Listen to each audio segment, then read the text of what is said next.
आपल्या इंटर्नशिपच्या ॲप्लिकेशनमधला एक मोठा टप्पा म्हणजे रिझ्युमे कसा तयार करायचा. सो त्याच्याविषयी आपण बोलत होतो. सो व्हिडिओच्या पहिल्या भागामध्ये आपण रिझ्युमेमध्ये ऑब्जेक्टिव्ह, समरी, सिलेक्टेड अकम्प्लिशमेंट्स, त्याच्यानंतर प्रोजेक्ट प्रोफाईल, प्रोफेशनल एक्सपिरियन्स आणि टेक्निकल स्किल्स हे कसं व्यवस्थितपणे लिहायचं हे बघितलं. आता या दुसऱ्या भागामध्ये आपण उरलेले भाग बघू. म्हणजे त्याच्यामध्ये आपण काय बघणार आहोत? एज्युकेशन, अवॉर्ड्स आणि अकम्प्लिशमेंट्स, म्हणजे तुमचे कुठले सर्टिफिकेशन्स आहेत, प्रोफेशनल ॲफिलिएशन्स कुठले, तुम्ही कुठलं पब्लिकेशन केलं आहे का, नंतर तुमचे पर्सनल इंटरेस्ट कुठले कुठले आहेत, रेफरन्सेस कुठले कुठले आहेत, हे सगळं आपण आता डिटेलमध्ये वन बाय वन बघू. सो पहिला मुद्दा आहे एज्युकेशन. सो एज्युकेशनमध्ये काय करायचं तर आपलं जे शिक्षण आहे त्याच्याविषयी असं एक टेबल बनवायचं रेझ्युमेमध्ये. तिथे काय आहे? एक्झामिनेशन कुठली, कॉलेज युनिव्हर्सिटी कुठली, इयर आणि मार्क्स. बरोबर आहे. म्हणजे इथे आता जे एक्झाम्पल दिसतं आहे त्याच्यामध्ये BSc आहे, युनिव्हर्सिटी ऑफ मुंबई, नंतर 10वी आहे आणि 12वी आहे. आता जर तुम्ही खूप एक्सपिरियन्स असेल तुम्हाला तर तुम्ही ग्रॅज्युएशनपासून पुढे लिहिलेलं चालू शकतं. पण जर तुम्ही फ्रेशर असाल आत्ता किंवा अजून शिकताय तर तुम्ही 10वीपासून लिहिणं जास्त श्रेयस्कर आहे. त्यामुळे आपण काय करायचं, 10वी, 12वी आणि ग्रॅज्युएशनचे मार्क, किंवा तुमचं ग्रॅज्युएशन कंप्लीट नसेल तर जे हायेस्ट इयर असेल, समजा सेकंड इयर असेल तर त्या सेकंड इयरचे मार्क, असं आपण तिथे दाखवायचं. सो हा झाला एज्युकेशनचा भाग. त्याच्यानंतर महत्त्वाची गोष्ट फक्त एज्युकेशन नाही आहे तर ट्रेनिंग आहे. तर हा भाग काय हायलाईट करतो? आता तुम्ही लक्षात घ्या, आपण काय करतोय, इंटर्नशिप हे आपल्याला स्किल तयार करण्यासाठी आहे, स्किल वाढवण्यासाठी आहे, आपलं स्किल अजून पॉलिश करण्यासाठी आहे. सो ते रिअल वर्ल्डमधलं ॲप्लिकेशन आहे. सो त्याच्यामुळे मी फक्त कॉलेजमधला अभ्यास करतो आणि खूप मार्क मिळवतो असं आहे का? तर नाही. मला असं सांगायचं आहे की मी त्याच्यापेक्षा ॲडिशनल जास्त पुढे जाऊन स्वतः इनिशिएटिव्ह घेऊन स्वतःहून उत्साहाने ट्रेनिंग केली आहेत वेगवेगळी. आता कुठली ट्रेनिंग केली आहेत?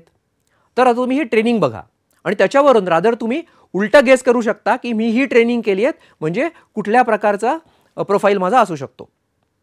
तर ट्रेनिंग ऑन काय केलं आहे? OAD आणि UML, त्याच्यानंतर diploma in software testing and technologies, test automation with Selenium, ही ट्रेनिंग मी कंप्लीट केली आहेत. याचा अर्थ काय? माझं जे काही प्रोफाईल आहे ते सॉफ्टवेअर टेस्टिंगच्या दृष्टीने अजून मजबूत करण्यासाठी मी हे सगळं शिकलो आहे.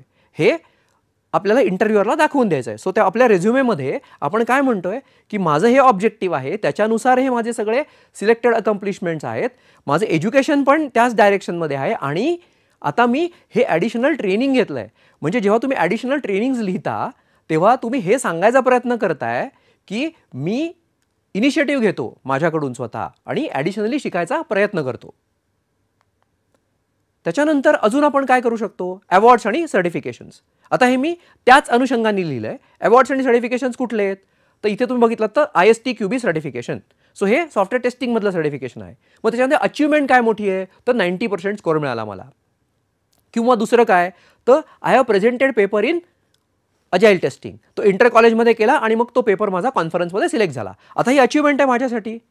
आणि हे जर का मी सांगितलं इंटरव्ह्यूअरला, म्हणजे माझ्या रेझ्युमेमधून सांगितलं, तर दोन फायदे. एक, इंटरव्ह्यूअरला मी सांगतोय ऑलरेडी की अरे माझ्याकडे असं स्किल आहे, आणि ॲडिशनली मी इंटरव्ह्यूअरला चान्स देतोय की अरे इंटरव्ह्यू मला ह्याच्यावरती प्रश्न विचारेल कदाचित.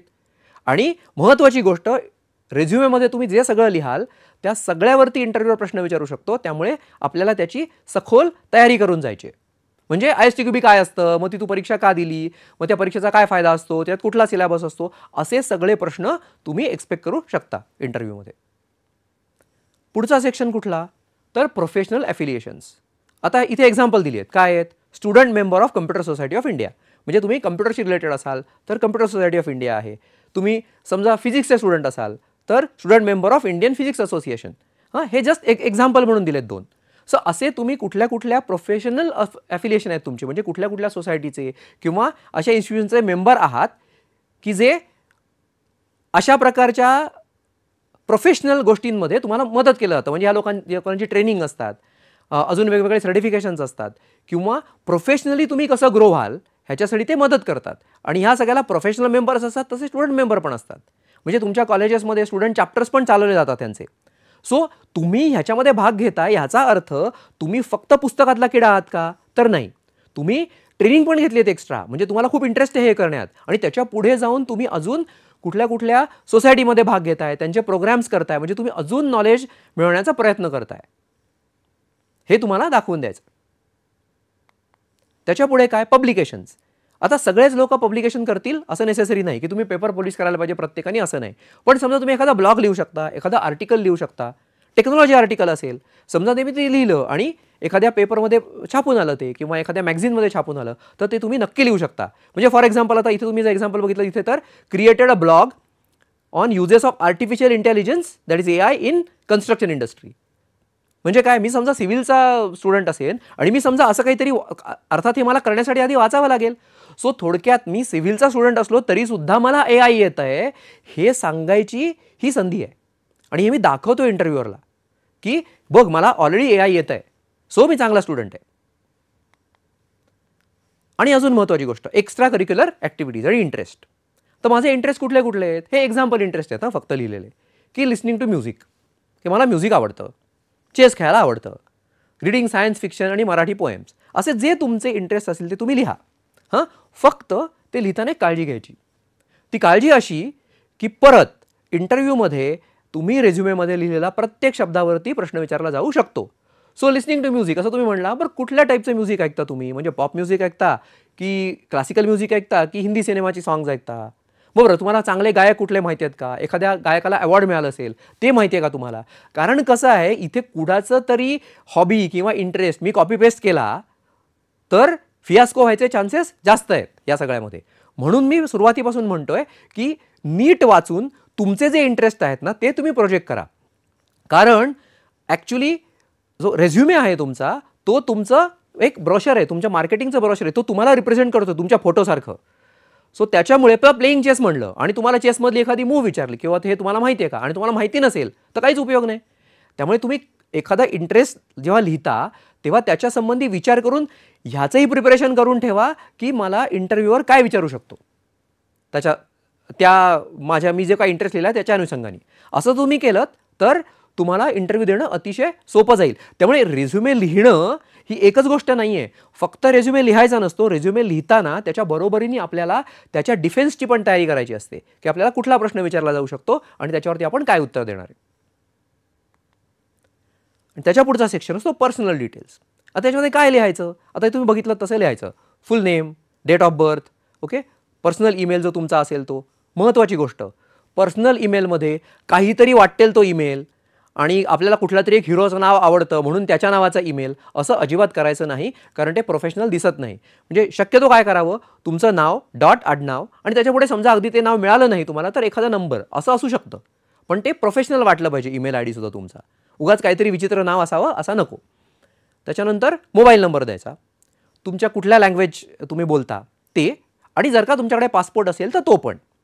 म्हणजे थोडक्यात कसं, पासपोर्ट आहे माझ्याकडे आणि तो आहे अवेलेबल, म्हणजे एक्सपायरी त्याची या दिवशी आहे असं तुम्ही सांगितलं तर थोडक्यात तुम्ही तुमच्याकडून ही पर्सनल डिटेल ही इन्फॉर्मेशन ॲडिशनल देत आहे. सो पुढचा सेक्शन होता पर्सनल डिटेल, त्याच्यामध्ये हे लिहायचं. आणि त्याच्यापुढे शेवटचा भाग जो बऱ्याच वेळा खूप महत्त्वाचा ठरतो सिलेक्शनमध्ये, तो म्हणजे रेफरन्सेस.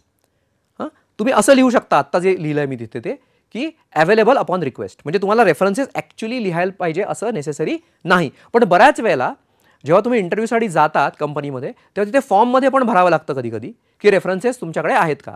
तर करायचं काय, रेफरन्सेस म्हणजे तुम्हाला ओळखणाऱ्या लोकांची नावं, आणि चांगले लोक पाहिजेत, म्हणजे ज्यांचं जे प्रतिष्ठित आहेत किंवा त्या एरिया त्या फील्डमध्ये त्यांचं नाव आहे. म्हणजे तुमचे सिनियर टीचर असू शकतात, तुमच्या कॉलेजचे प्रोफेसर प्रिन्सिपल असू शकतात, किंवा तुम्ही कोणाबरोबर इंटर्नशिपचं काम केलं असेल ते प्रोजेक्ट मॅनेजर असू शकतात तुमचे. सर ज्यांनी तुम्हाला जवळून बघितलं आहे काम करताना, आणि त्यांचं नाव देताना तुम्ही काय करा, नाव द्या, त्यांचा ईमेल आय डी द्या, त्यांचा फोन नंबर द्या. आणि हे तुम्ही देत असताना तुम्ही हे आधीच रेझ्युमे तयार करणार आहे, त्यामुळे जेव्हा तुम्ही हे तयार कराल रेझ्युमे त्यावेळेला ते जे लोक आहेत त्यांना आधी फोन करा, त्यांची परमिशन घ्या, त्यांना विचारा, त्यांना सांगून ठेवा की असं असं तुमचा मी रेफरन्स माझ्या रेझ्युमेमध्ये देतोय, तर कदाचित असं असू शकतं की व्हेरिफिकेशनसाठी फोन येऊ शकतो. आणि त्यामुळे जर का फोन आला तर बऱ्याच वेळा असं होऊ शकतं की अरे हा माझा स्टुडंट आहे, मग तो चांगला आहे, किंवा त्यांनी काय काय केलं होतं. अशा पद्धतीने आपले टीचर्स आपल्याला अजून त्या इंटर्नशिप च्या दिशेने अजून चांगल्या प्रकारे पुढे नेऊ शकतात.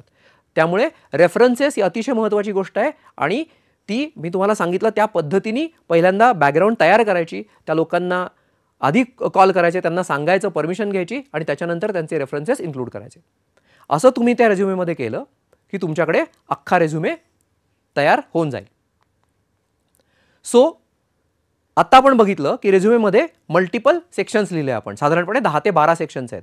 हे प्रत्येक सेक्शनमध्ये आपल्याला काय सांगायचं आहे की इंटरव्ह्यूला हे सांगायचं आहे की मी कसा भारी आहे, मला तुम्हाला जे पाहिजे, तुम्हाला जो जॉब मला द्यायचा आहे किंवा कंपनीमध्ये ज्या प्रकारची वेकन्सी आहे त्या प्रकारचं काम मला येतं.